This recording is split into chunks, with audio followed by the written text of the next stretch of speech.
विद्वान साथियों, यदि हम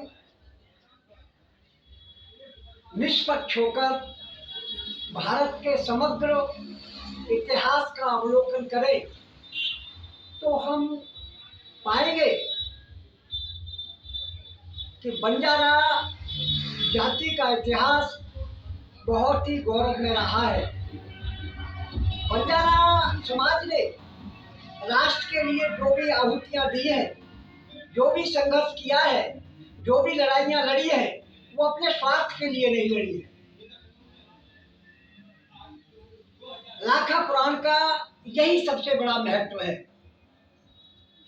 बंजारा जात के वीरों ने जहां भी अपनी शहादत दी है, वो अपने राज्य के लिए नहीं दी, अपने लिए नहीं दी, या तो अपनी राष्ट्रीयता के लिए दी अथवा उन्होंने अन्याय को समाप्त करने के लिए लड़ाइयां लड़ी। लेकिन कहीं भी उन्होंने अपने राज्य को स्थापित करने के लिए या अपने राज्य को बढ़ाने के लिए कोई भी लड़ाई नहीं लड़ी है। हम जब हिंदुस्तान का इतिहास देखते हैं तो विशेषकर 2-3 शख्सियतों का नाम उल्लेखित करते हैं, जिसमें से शिवाजी महाराज, छत्रपति शिवाजी महाराज, वीर शिरोमणि महाराणा प्रताप, लक्ष्मीबाई, ऐसे गिने चुने लोगों के नाम, बहादुरों के नाम हमारी जिह्वा पर रहते हैं। अगर हम तथ्यगत देखें तो एक बात हम पाएंगे कि राणा प्रताप ने जो युद्ध किया वो हिंदू मुसलमान का युद्ध नहीं था। अगर हम गौर से देखें तो वो अकबर और राणा प्रताप का युद्ध अपने अपने राज्य के लिए था। वो हिंदू मुसलमान का युद्ध नहीं था, वो राष्ट्रीयता का युद्ध नहीं था, वो केवल अपने राज्य विस्तार का युद्ध था। राणा प्रताप किससे युद्ध कर रहे थे? अकबर तो कभी सामने आए नहीं।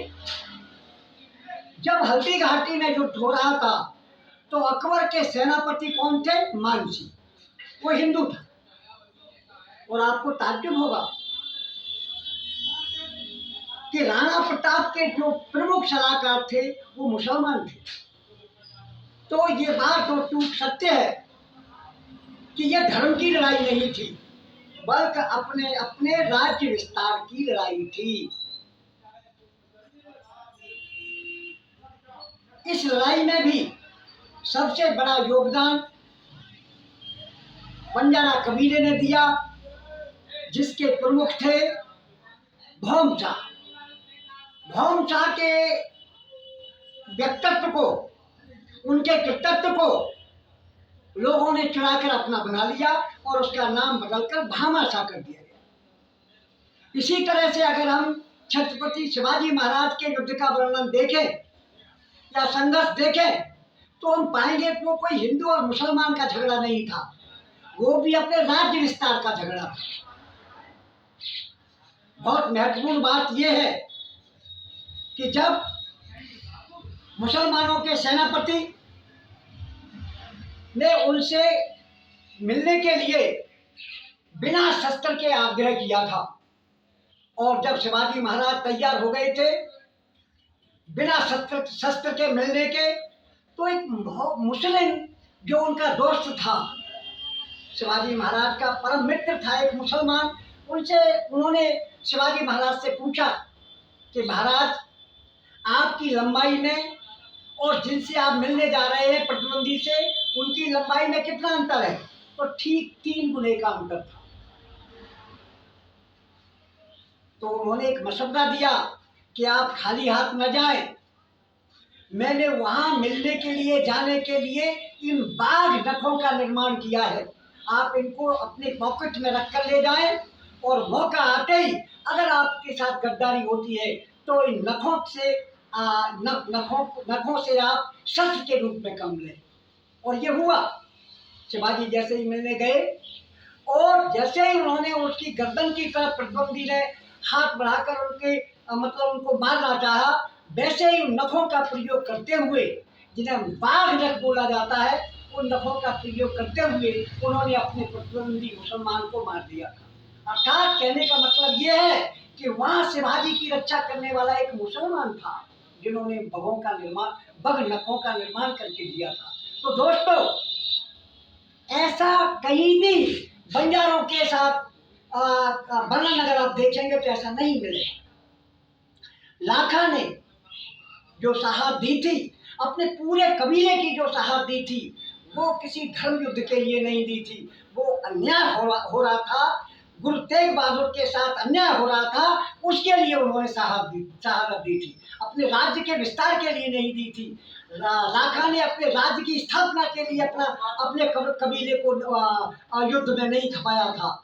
केवल इसलिए खपाया था कि किसी भी तरह से किसी भी व्यक्ति पर कोई अन्याय नहीं होना चाहिए, और इसीलिए उन्होंने गुरु तेग बहादुर की लाश को उठाकर अपने राजधानी में रख करके पूरे में आग लगा दी और उसको उनका दाह संस्कार कर दिया था। जो लाखा ने शहादत दी, वो किसी स्वार्थ के वशीभूत होकर नहीं दी, अपने राज्य स्थापना के लिए नहीं दी, राज्य विस्तार के लिए नहीं दी, बल्कि उन्होंने एक अन्याय को रोकने के लिए, उन्होंने राष्ट्र के लिए अपने कबीले को न्यौछावर कर दिया था। इसके बाद औरंगजेब से कई दिनों तक युद्ध होता रहा और सारा कबीला धीरे धीरे खप गया।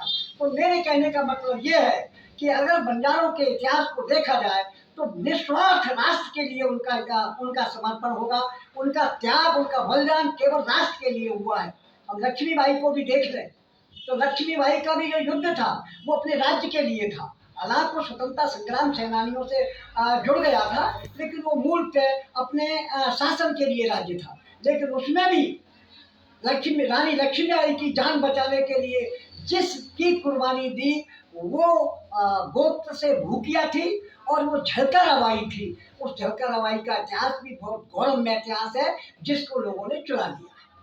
तो इतनी ही बात कहते हुए मैं आप सब लोगों को धन्यवाद देता हूँ। और हमें ये कोशिश करनी चाहिए, जो इतिहास के पन्ने गुप्त हैं, जो दबा दिए गए हैं, जो ओझल कर दिए गए हैं, जो गड्ढों में गाड़ दिए गए हैं, उनको धीरे धीरे खोदें, निकालें और उनको देश के सामने रखें।